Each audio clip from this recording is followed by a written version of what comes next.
Gunjan Bagla, our speaker today, is founder and managing director of Amritt in the Los Angeles area.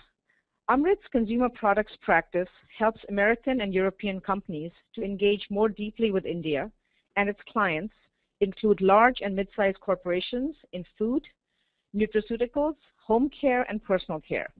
This week, Gunjan's article on expanding into India is featured in Happy, that's H-A-P-P-I, the magazine for the household and personal products industry. He also co-wrote a highly acclaimed piece for the Harvard Business Review entitled Overcoming India's Consumer Market Pitfalls. Gunjan has spoken along with CPG clients as a speaker at the Industrial Research Institute Global Annual Meeting and at the PDMA's Global Innovation Summit. So without further ado, here's Gunjan Bagla. Thank you, Supriya, and welcome to you all. When I looked this morning, we had attendees from at least a dozen American states and from 3 continents.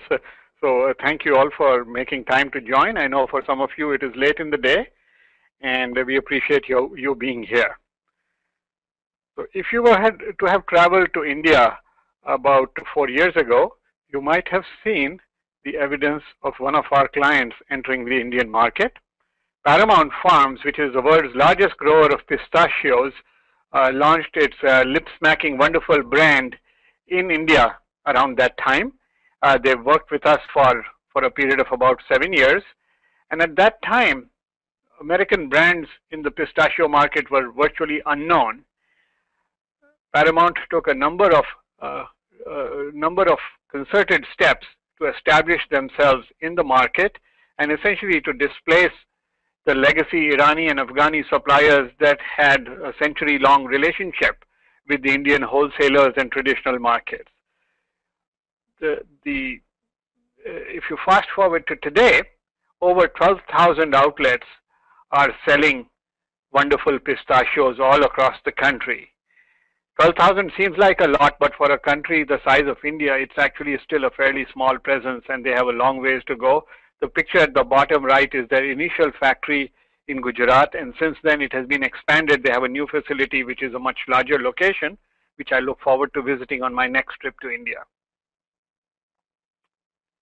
You might ask why I should think about India today, and I want to cover a few points that will address that issue. So just last week, Vice President Joe Biden and his wife Jill were in India, and they spent almost 1 week there. This substantial amount of time was put into India because the US government today believes that India is a vital strategic and trade partner.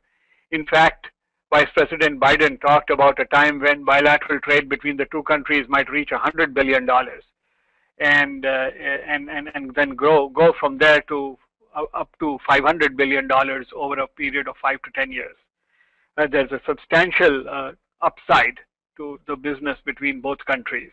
Just a few weeks earlier, the Secretary of State, John Kerry, had spent a few days in India, and the picture that you see above is when President Obama visited India in 2010. I was fortunate enough to be part of the executive trade mission that accompanied the president at the time. If you look at India's consumer market, it's growing at double-digit rates, mostly in the urban areas, but also in the rural parts of India. The overall GDP is growing somewhere between 5 and 8%, depending on the year, and these are real numbers, not fabricated as some other large economies might be doing. The estimates from consultancies such as McKinsey say that India will be among the top 5 consumer markets in the world by the year 2025.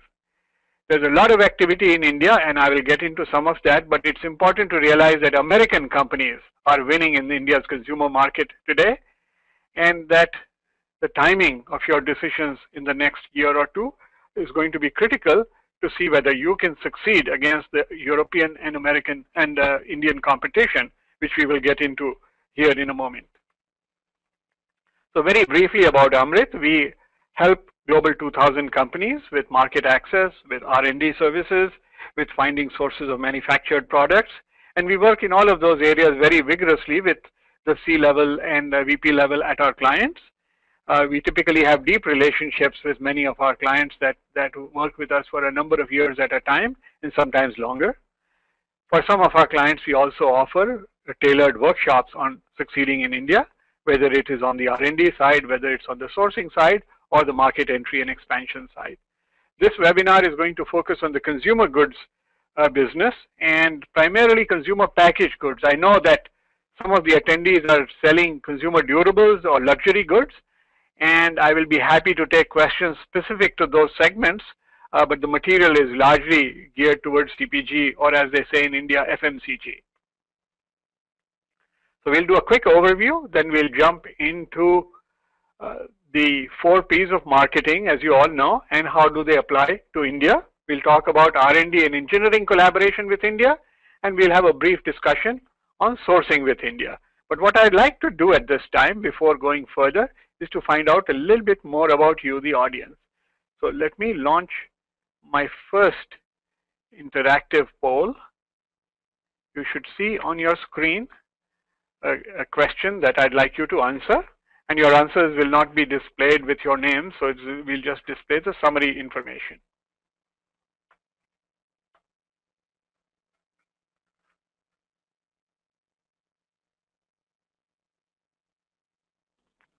If you have already answered the poll, this is a good time to send me a question via the question box on your webinar applet.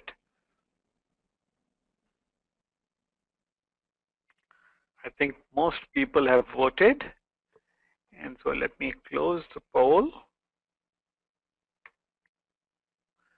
and share the result. You should see on your screen that a third of you are in the food, beverages, or nutraceuticals business, and most of the rest of you are distributed across home care, other goods, and perhaps services. There's a small number of you in personal care, and I realize that some people may be in multiple businesses, so this is just a rough indication. It helps me determine where to put my energy in terms of the examples that I'm going to be talking about. Let me see if I can move on then.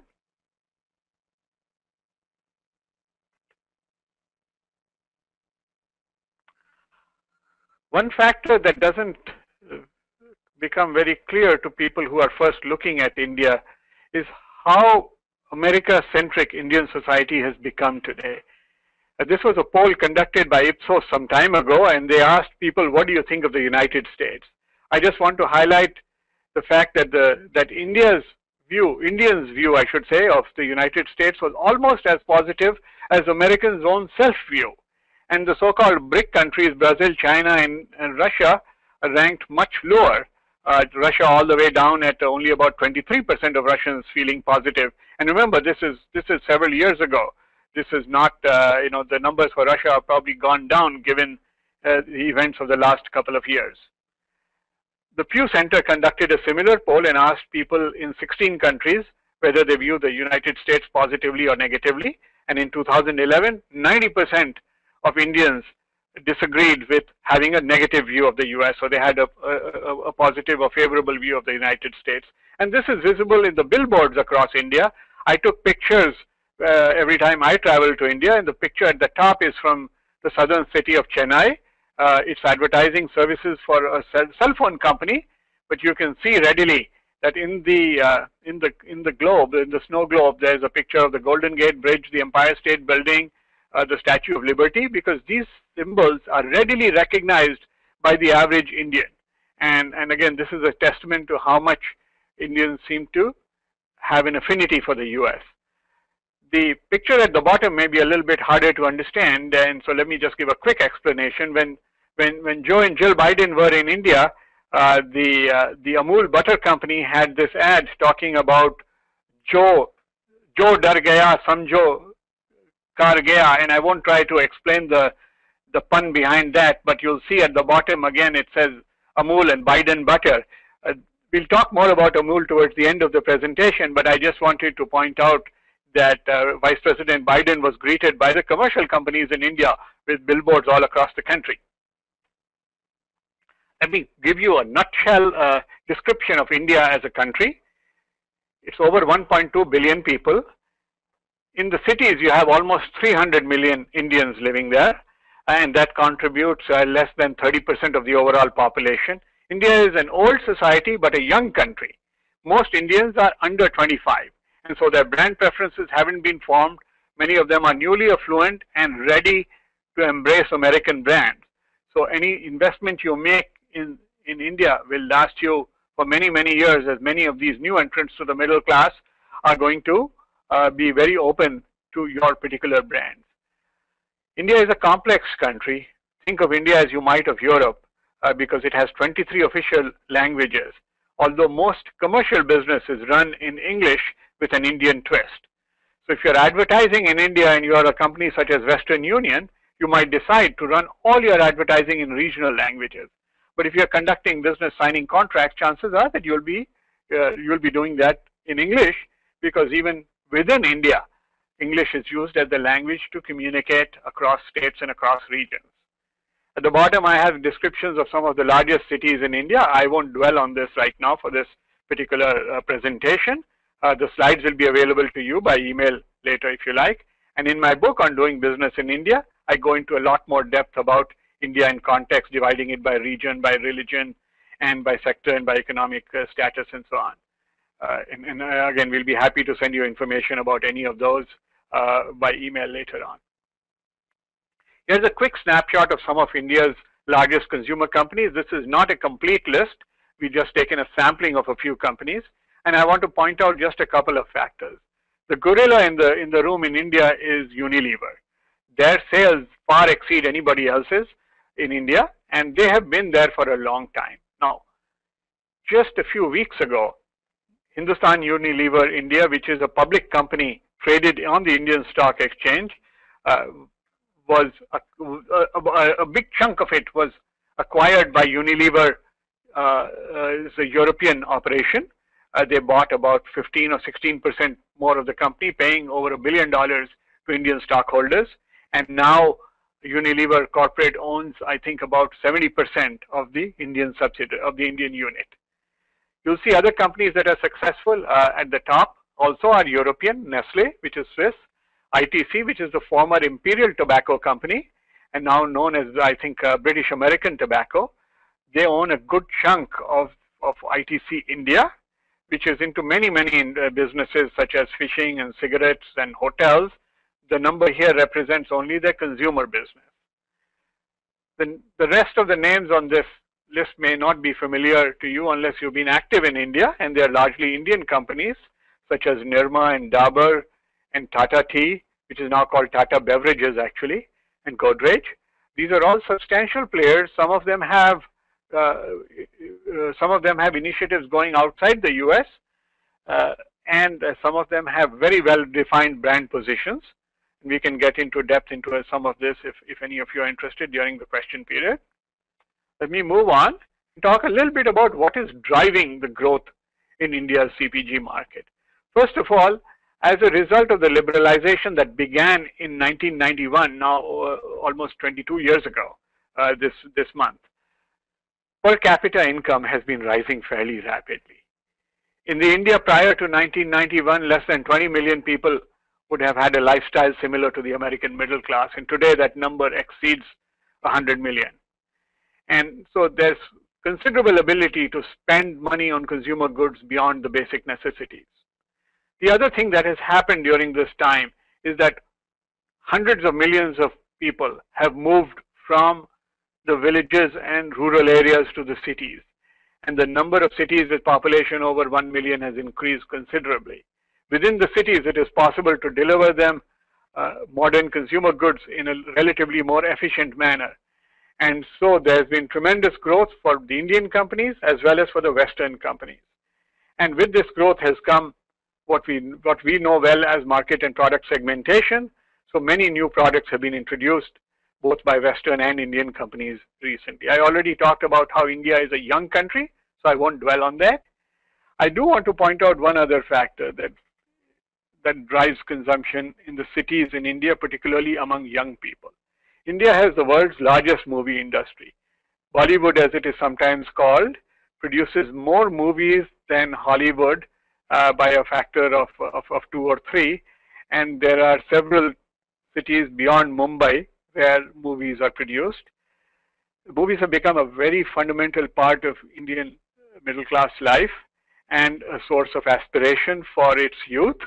And product placement within movies, lifestyles designated or displayed within movies are driving quite a bit of the aspirational product consumption.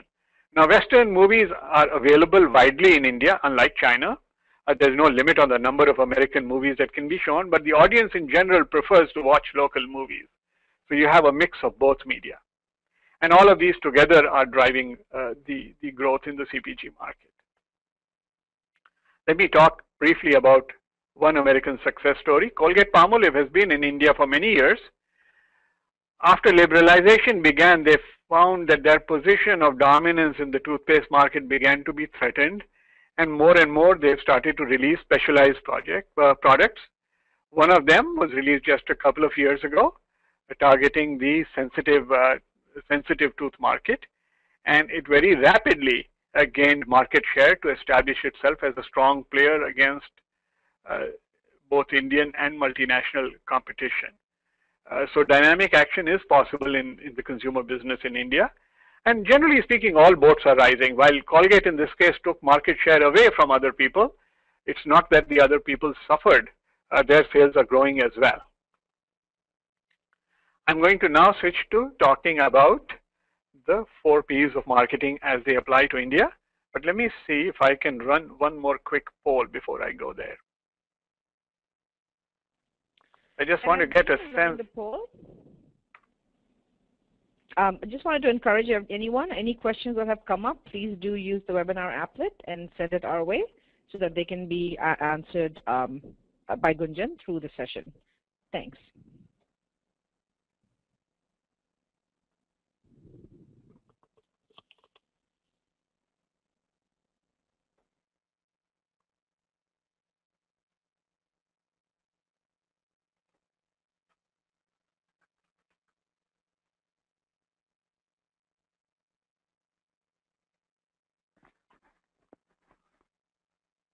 Okay, I think on this question you are allowed to choose multiple countries, and just waiting for a couple more people perhaps to cast their vote so we have a little more participation.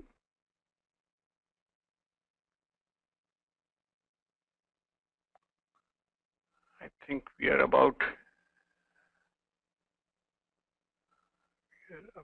done here. So let me close the poll and share the results.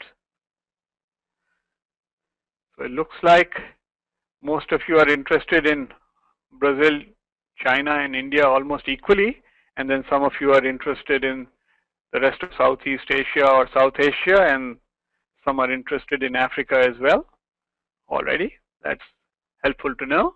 Let me hide the results and move on.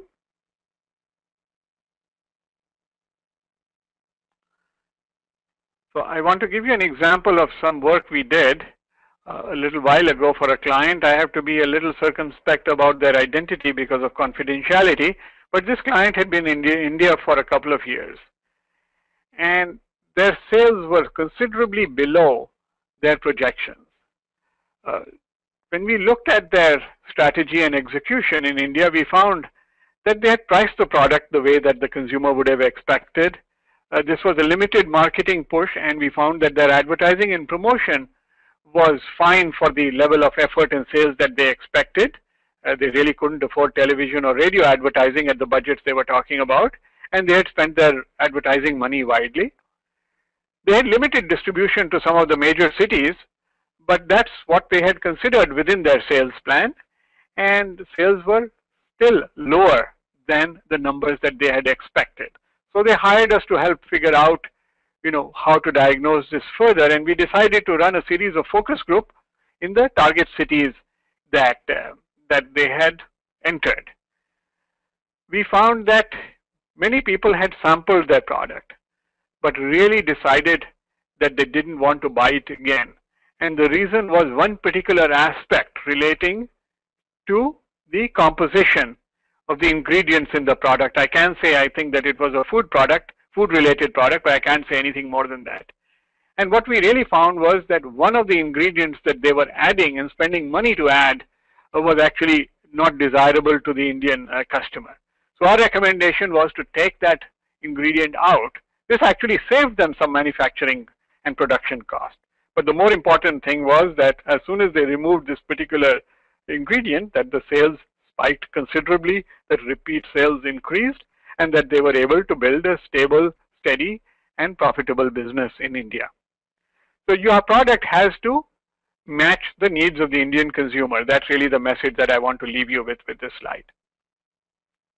Here's another example of a company that is not our client. When Tupperware entered India, they recognized right away that they needed to offer some products that were very specific to Indian consumers. And I've got two pictures here. Indian housewives like to have all of their spices handy, and typically these were stored in the past in open containers, and the spices after a while would lose their freshness. So Tupperware came along with this plastic container that has an airtight seal, and compared to... sorry, you haven't changed the slide, please? Oh, I'm so sorry. I'm so sorry. Thanks. Let me... We don't have the Tupperware slide on? Yeah, now it is. Thanks. Oh, okay. I'm not sure why it was on my machine. I'm so sorry. Okay. So did everybody get to see the previous slide? Yes. This one? Okay. All right. Yes. Okay. So here are the two pictures of the Tupperware product. The spice box on the top left, which is airtight compared to the steel or other open containers that housewives used to use. And at the bottom is a lunch carrier that had compartments designed in it, which is very suitable for the kinds of lunches that people in the north and west of India take to work. All right, let me move on. So the takeaway relating the product part of the 4 Ps is that you have to make your products India ready. And this may mean that you have to have multiple sizes or SKUs for your product. It may mean that you have to have high quality, medium quality, and mass market flavors of your product. It may mean, as it did for PepsiCo's Frito-Lay subsidiary, that the traditional Lay's chips weren't going to be a huge market in India. They actually introduced a brand of their own that they sell largely in India called Kurkure, which are spicy chips, and you can see them pictured at the bottom right on this slide. The Kurkure brand is now available across India in large and small cities, and it seems to me that there are really hundreds of separate SKUs with different flavors and different configurations of spicy snacks that PepsiCo has been able to sell only in India. In general, my advice would be that you want to modify your products to match Indian preferences. And this may have to do with packaging, it may have to do with fragrances, it may have to do with ingredients and presentation and many, many other factors. The picture at the bottom left, by the way, is a GlaxoSmithKline product called Horlicks. Horlicks today is one of GSK's most successful products, to the point where the Horlicks business worldwide is actually run out of India. It is a malt beverage additive that mothers put in their kids' milk, for example, and it is sold widely in India and Bangladesh and in the UK. You don't see much of it in the US. It's, in a sense, it's similar to an Ovaltine or a Bournvita that you might have seen in the stores here. All right, let's start talking about advertising. And advertising in India is a pretty sophisticated business, but it runs considerably differently from what you might see in the West. And here is an example of Dabur's Vatika soap. This is an ad that ran both online and in print, and you will see that it has a mixture of both English and Hindi. So down here is a slogan in Hindi, because again, Dabur recognized that this particular product may appeal to people who speak both English and Hindi, but maybe they speak more Hindi than English in North India, and they are trying to appeal to the aspirational component of the Hindi-speaking population that wants to be associated with English speakers that sometimes are viewed as being more upscale, if you will. So this is not an accident that they use both languages together in this print ad. I wish I could show you television commercials on our webinar, and there are many commercials that use the same kind of approach where they will use a mixture of two languages, typically Hindi and English, to be able to convey their message of aspiration, and it works very well. Pepsi was the first company that started this, and today virtually every marketer in India does this. People think of India as a very traditional country, and in many ways it is, but in many other ways, advertising in India might be a little more edgy than you might see in mainstream media in the West. And I took this picture from a mainstream print magazine. This is not from a Maxim or a Playboy. This is actually a family magazine that is distributed all across India. And you will see that the images, in fact, once I was giving a corporate presentation at a large American company, and they censored me on this on this particular page because they thought it was a little too risque to show within their corporate walls. But I want to make a point of this because India will surprise you in many ways in terms of the way advertising might appear in India. And will be, again, when you look at this on your slides that we email you, you'll be able to see what I mean. The takeaway regarding advertising and promotion in India is that, first of all, you have to recognize that there are world-class agencies that can handle your media planning and buying and creative. You don't have to take American copy and run with it. All media in India is growing. Unlike the US, where we see print and magazines declining, we see newspapers essentially evaporating. We saw news in the last a few weeks of the Boston Globe being sold and the Washington Post being sold because their circulation is declining. In India, that is not the case because literacy is increasing, population is increasing, and per capita income is increasing, and being able to read a newspaper or listen to the radio or watch television are social status symbols for the aspiring lower middle class, if you will. So your media advertising may really cover all of these various channels depending on the particular product category. At the bottom here, again, I promised you I would show you some more of Amul's ads. Amul is one of the dairy brands in India, and it's actually owned by a cooperative agency. And I won't get into the details of the background of Amul right now. But I wanted to show you these two particular billboards. They put up billboards all across the country, which they change every 2 weeks. And this has been an institution in India now for 40 years. So right after Daniel Day-Lewis won the Oscar for Lincoln, the billboard on the left went up all across the country. And there's a couple of puns in there, which you can probably easily relate to. Sometimes they don't make much sense, but they become a subject of daily conversation among India's middle class for the last 40 years. And they will sometimes get very edgy. I'm not showing you the edgy ones here. I have shown them on previous webinars. They also take on subjects that most American advertisers would stay away from. So a couple of months ago, I was having lunch at the Goodfellas restaurant in New Haven, Connecticut, which turns out to be the restaurant where the Sopranos cast used to have their after parties. And this was the day after James Gandolfini's sudden demise in Rome, and somebody sent me a picture of this particular billboard that Amul had just put up all across India.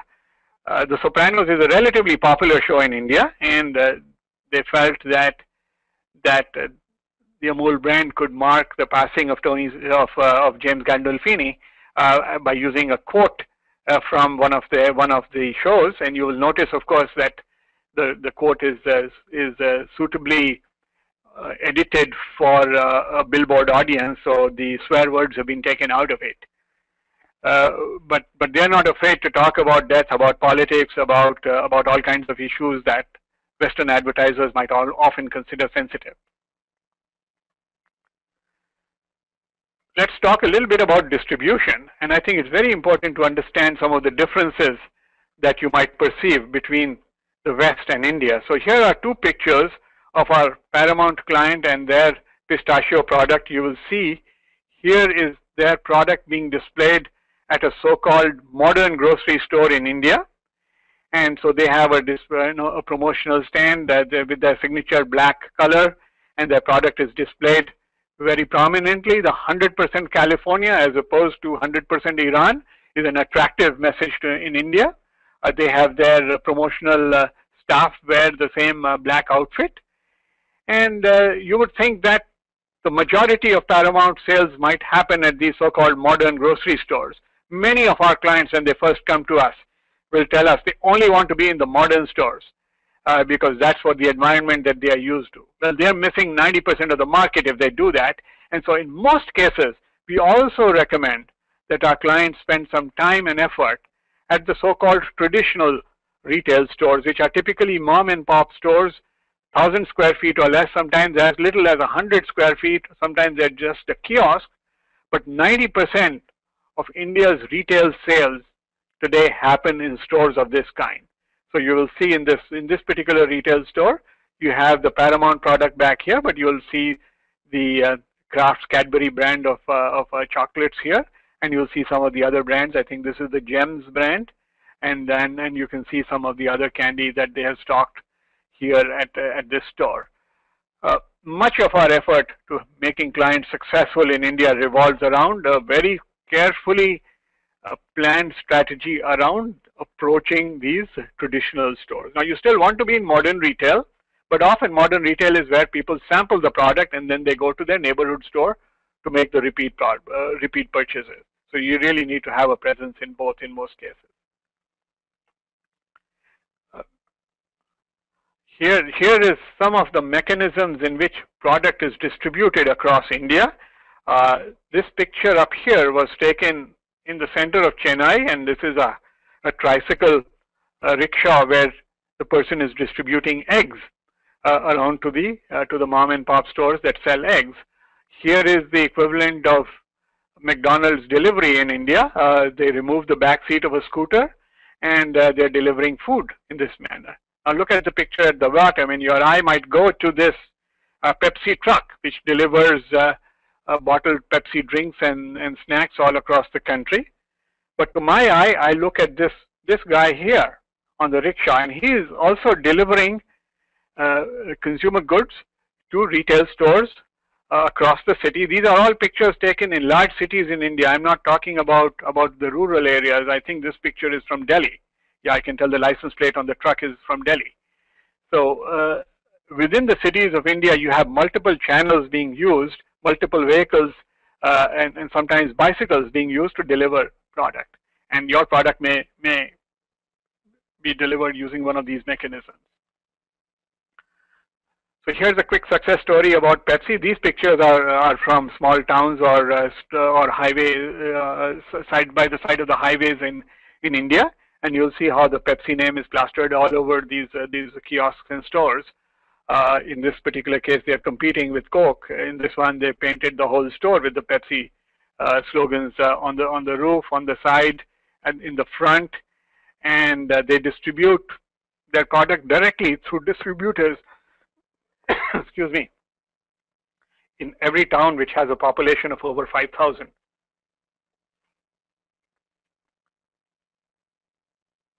So let's move on. One more quick example about distribution. Amway today sells almost $500 million of product in India. They have over 130 SKUs,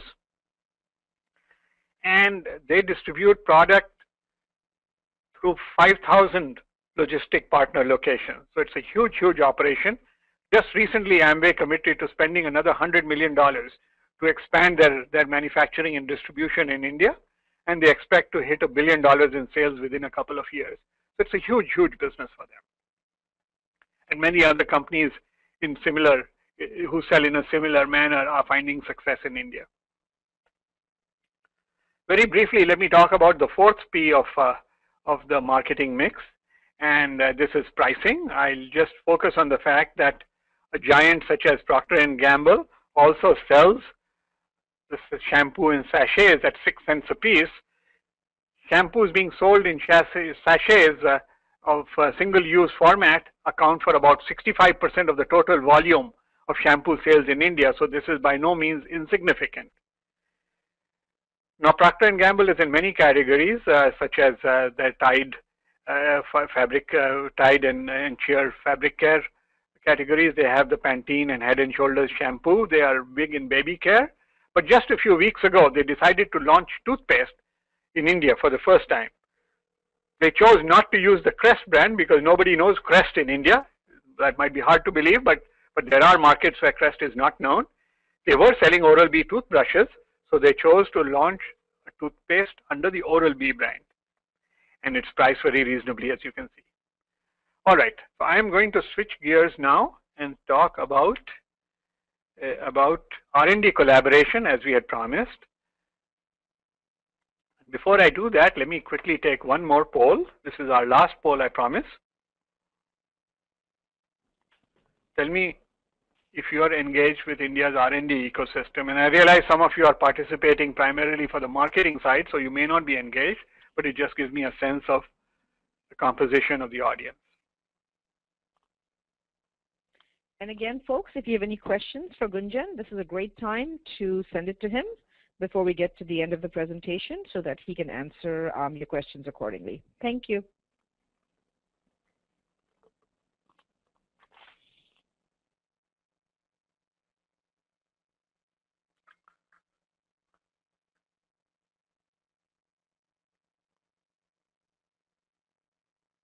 Okay, I'm going to close the poll in the interest of time here and share the results. You can see that most of you don't have a presence in India in an R&D sense, and a few of you have some vendor or partner relationships. I should say that there are many American and European companies that do have significant R&D presence in India. One of our clients for many years was Reckitt Benckiser, and they have a substantial R&D presence in the city of Bangalore. And so that activity is definitely going on. But let me close the poll and move on and talk about how you might collaborate with your engineers and scientists. There are many different ways that you could do this. As I mentioned, you could set up a captive R&D center. This is a location where people working as your company's employees through a subsidiary with wearing your company's badges come to work every day. And some of these might be local hires. Some of them may be expats sent from the US or Europe. And some might even be third country transplants. Typically, consumer product companies have set up relatively small R&D centers in India, employing dozens or maybe hundreds of people, but definitely not thousands that I'm aware of. The picture at the bottom is one of the largest R&D centers in India. That's the Jack Welch Center in Bangalore that employs over 5,000 people for General Electric. And there are many, many companies in other sectors that have similar footprints in India. But I'd say most CPG companies are best served by having a few dozen or a few hundred people at a captive center. Some people choose to go with a joint venture in India, and I won't dwell on that given the composition of this audience. Let me talk about the next couple of three possibilities. For many CPG clients, it makes sense to partner with an outsourced engineering services provider or a provider of other technical or lab services. There are many, many such companies, some of which have a US sales presence, others don't. And we at Amritt have become experts at being able to find, vet, and manage the relationships of this kind for our European as well as our American clients. So this is a fertile source of collaboration for many of our companies where work is being done in a fee-for-service manner. In some cases, we are also able to find companies in India that might at first sight appear to be your competitors, but perhaps their geographical interests are complementary to yours. Perhaps their aspirations in terms of where their products sit are complementary to yours. And so you can set up some kind of collaboration where you share resources and perhaps license each other's brands or technologies. And it becomes a win-win situation to give you, as a Western company, a considerable competitive advantage over your peers, either in the US or in other emerging countries. Now, one of the standard models that American CPG companies have used for decades is to turn to their suppliers, typically in the US, and say, hey, I've been buying this packaging or this ingredient or this material from you for some time, and now my consumers' preferences are changing. I'd like you to invest some effort in improving the product or creating a new category or offering me additional value. And this becomes a source of so-called free R&D, if you will, for a CPG company. This approach can also work with suppliers in India if you've built a relationship, and sometimes we've managed for our clients work of this kind as well. So very quickly, I'm going to talk about how you might slice and dice the R&D product development cycle. So here, think of these projects or products A, B, C, D, E as being distinct initiatives within your company, maybe across different business units or within the same business unit.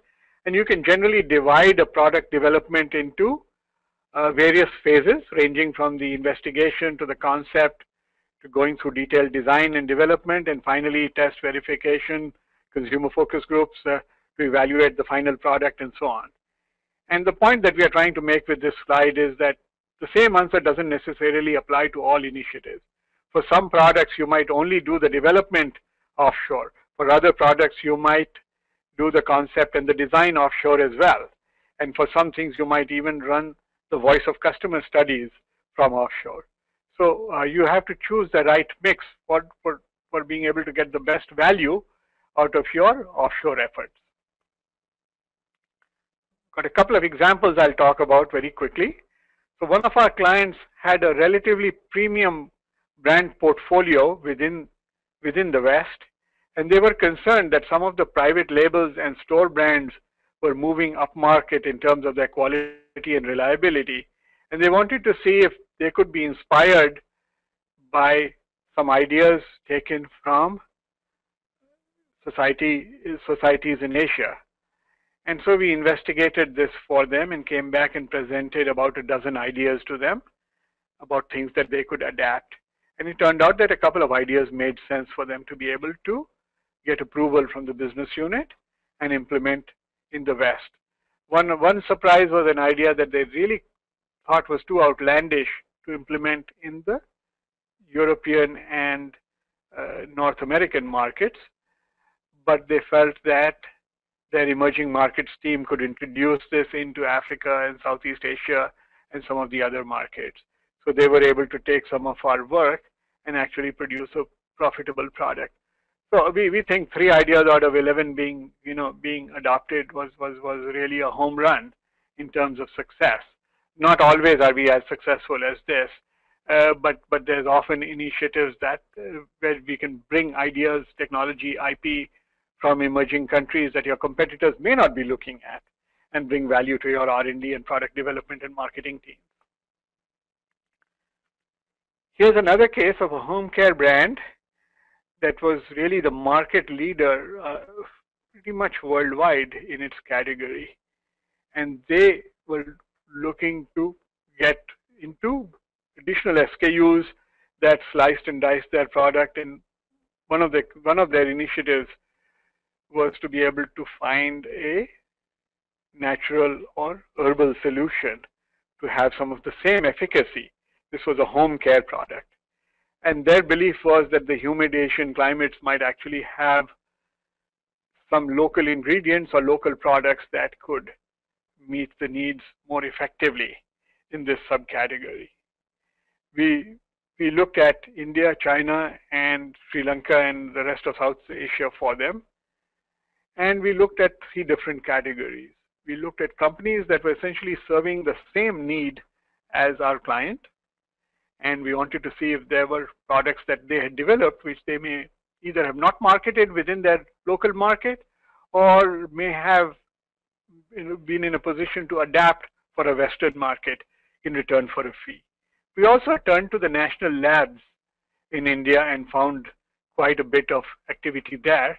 And in this particular case, we also found a small number of individual inventors that had gone and patented stuff. They were often the retired employees of large companies who had an idea that they had been tinkering with and had then filed a patent but never really been able to take to market.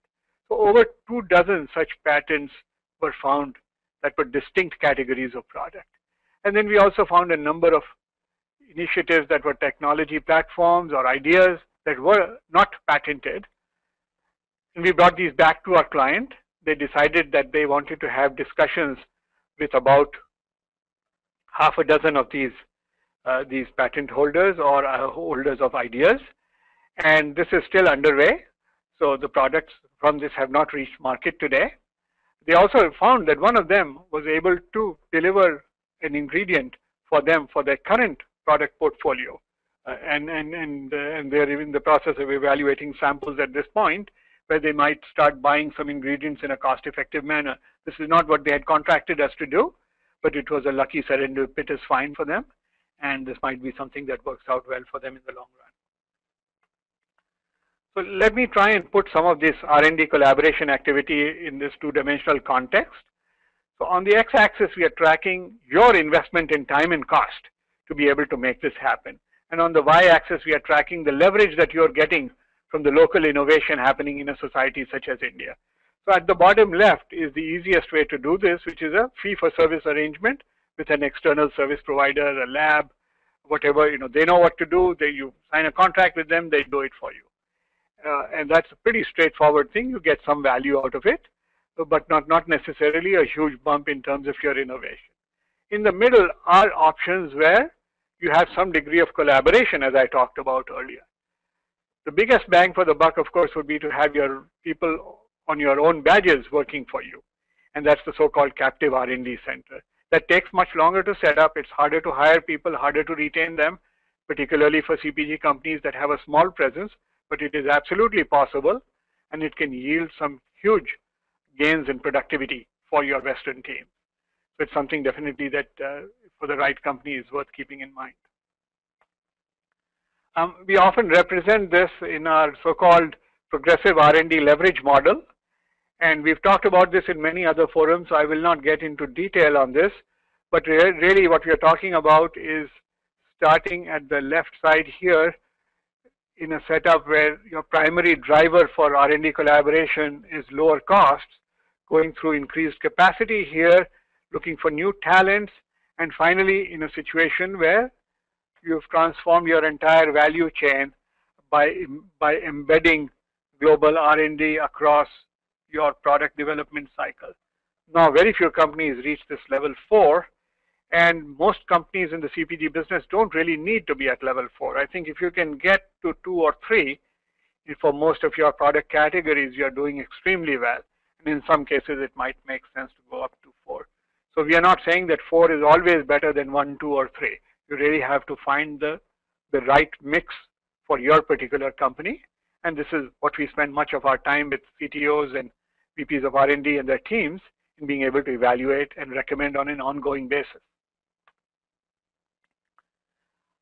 Very briefly, I want to mention that India can be a source of innovation relating to the unique ways in which consumers in India are being served by consumer product companies.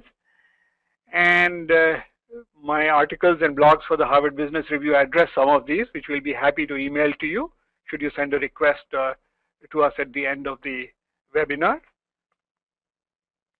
We briefly talk about the last element of today's webinar, which is sourcing from India.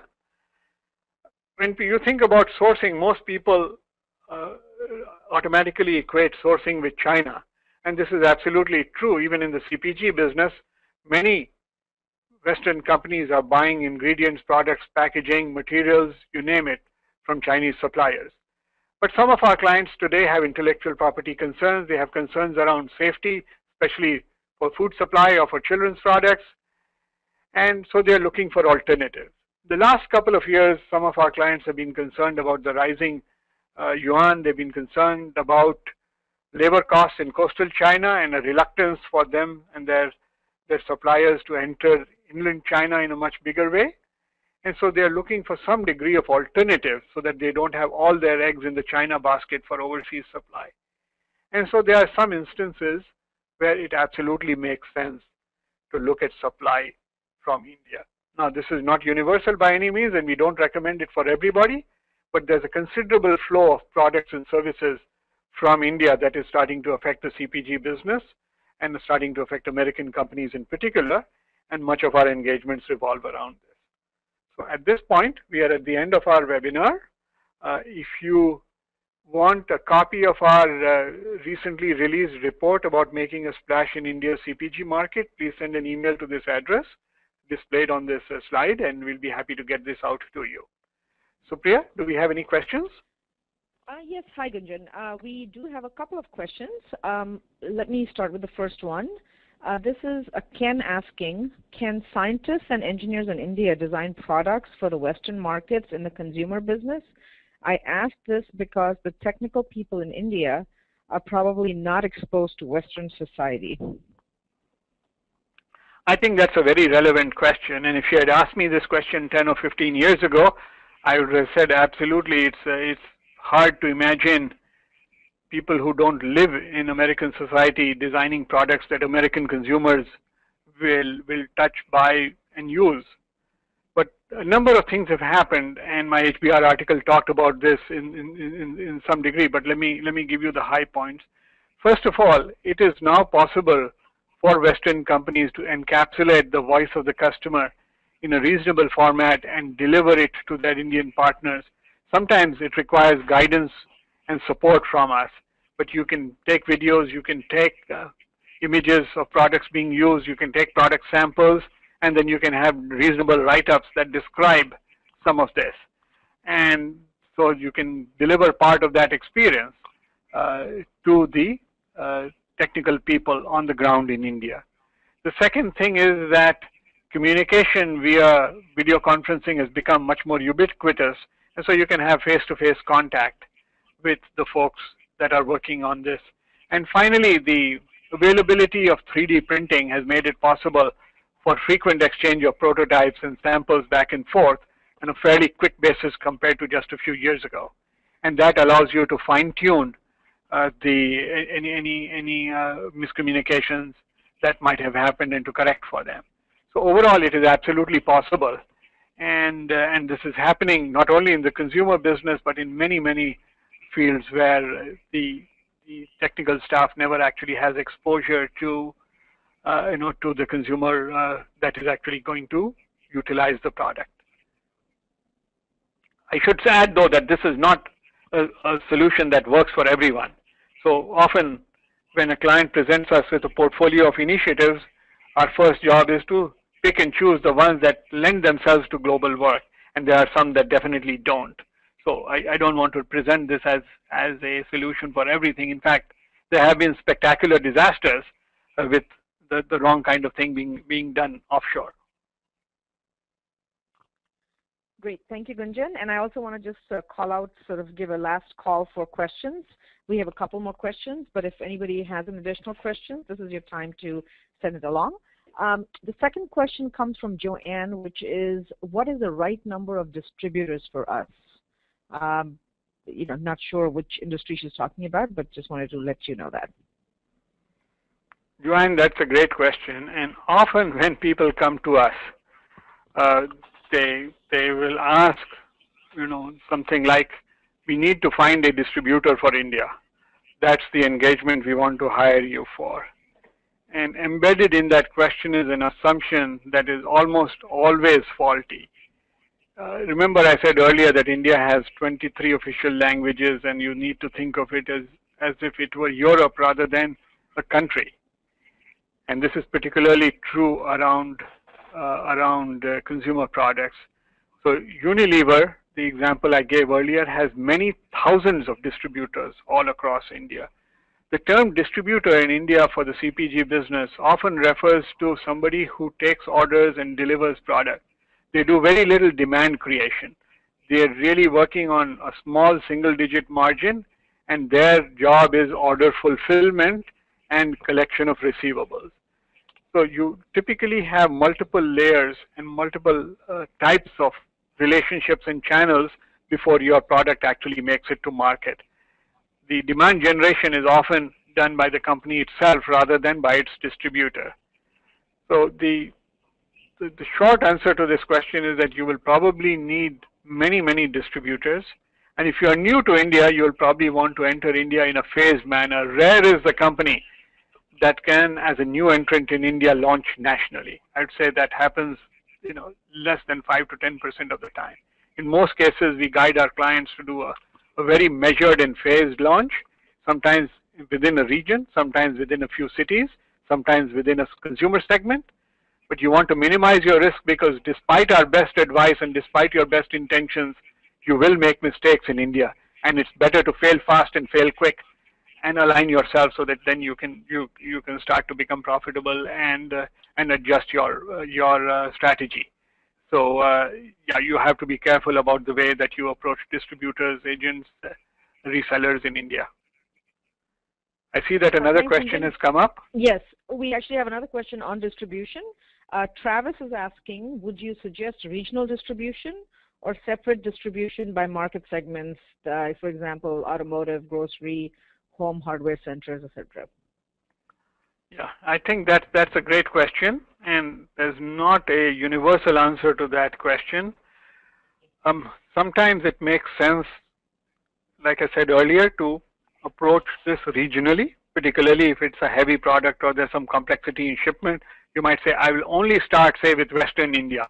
I will set up a sales in the city of Mumbai, and then maybe I'll go to Pune, which is the largest city near Mumbai, and then I will distribute in the second-tier towns around the state of Maharashtra, and then I will build up from there.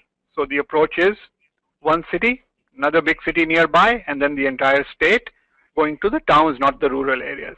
Okay? Another approach might be, I start in Mumbai and Delhi and Bangalore. I start in, say, 3 big cities, and then I grow within a 50 or 100-mile radius around those cities, rather than the entire state of Maharashtra, the entire state of Karnataka, and so on. Okay? For some people, that makes sense. Sometimes it makes sense to have a segmentation by industry, as Travis is alluding, automotive, grocery, home centers, and so on. And sometimes you have to have an interplay where you might say, okay, on my automotive segment, I will launch nationally. On my grocery segment, I will launch by city.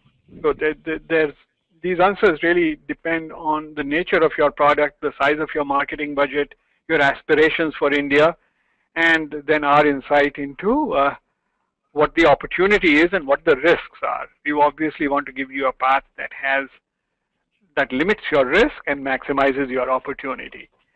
We also watch for competitive threats. If you go too slow, sometimes a nimble Indian competitor or a nimble multinational can look at your success and suddenly overwhelm you. So we have to have a balance of all of these factors and then come up with a strategy. Are there any other questions?